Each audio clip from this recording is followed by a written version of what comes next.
Now, after listening to the 23 executive actions our president announced today, my next guest has decided to stand up to King Obama. And in a Hannity exclusive, Senator Rand Paul is unveiling new legislation to stop Obama's assault on your Second Amendment rights.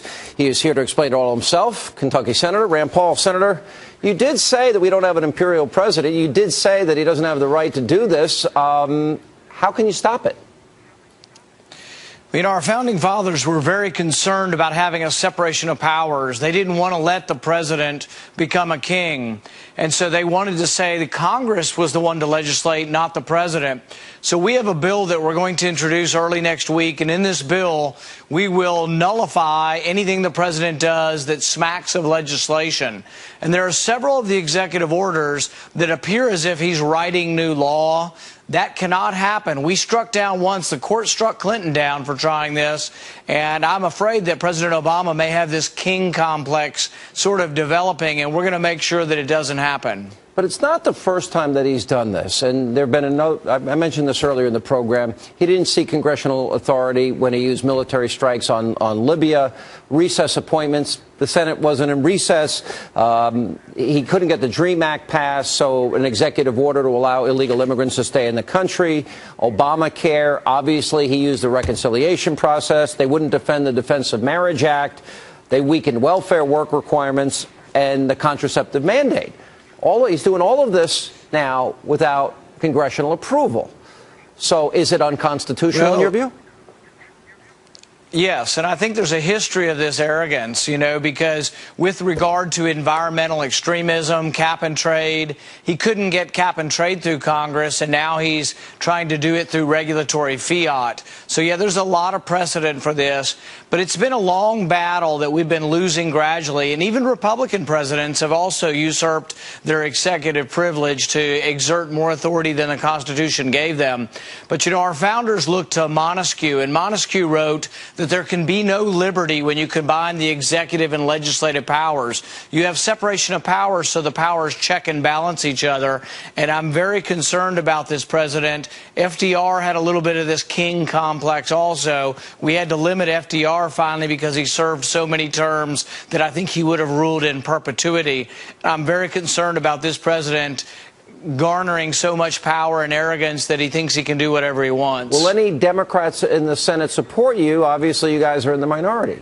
And tell us about the legislation. Well, you know, you would hope so. But, you know, when we tried with Libya, when the president went to war in Libya without congressional authority, he did it. And I had a vote in the Senate, and only 10 senators supported me. They were all Republican. So really, this idea of checks and balances and separation of powers should be a fundamental one that Democrats and Republicans alike would support. But I'm afraid that there isn't much support on the Democrat side. But we'll see. On the legislative side of what the president's proposing, even Harry Reid said he didn't think the ban on assault weapons would get through. Do you agree with that analysis?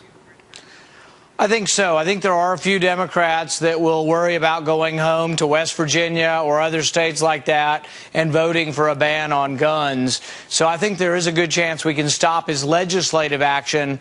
I'm concerned he will try to do through regulatory fiat what he can't pass through legislation.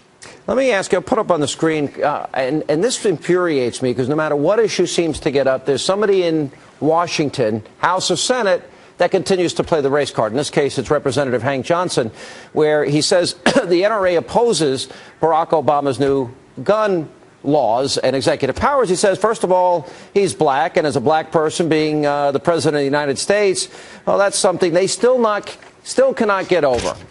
Why does this keep coming up in Washington? Well, the interesting thing is one of the most famous gun cases of the last few years is the McDonald case in Chicago. And it's an African-American gentleman defending himself and wanting to have a gun to defend himself, and the government of Chicago trying to prevent that from happening. And the Supreme Court said the Second Amendment does apply to cities, that even cities like Chicago cannot on their own overturn the Second Amendment. But this was in defense of an African-American man who wanted to own a gun to defend himself and his family. So I don't think there's anything racist about this. Clarence Thomas an African American, one of our most famous justices, also has written that many of the early cases were white laws trying to take away guns from blacks. Yep. And if you look at the history of his consent in the McDonald and the Heller case, you'll find that really gun laws and gun control laws have been used in the past to try to take away guns from African Americans. So I see no racism at all in this. Yeah, by the way, Jesse Jackson said that assault weapons can shoot down airplanes. That's not true, right, Senator? That's a new one as far as I'm concerned. All right. Good to see you. Senator Rand Paul, we'll watch your legislation closely. Thanks.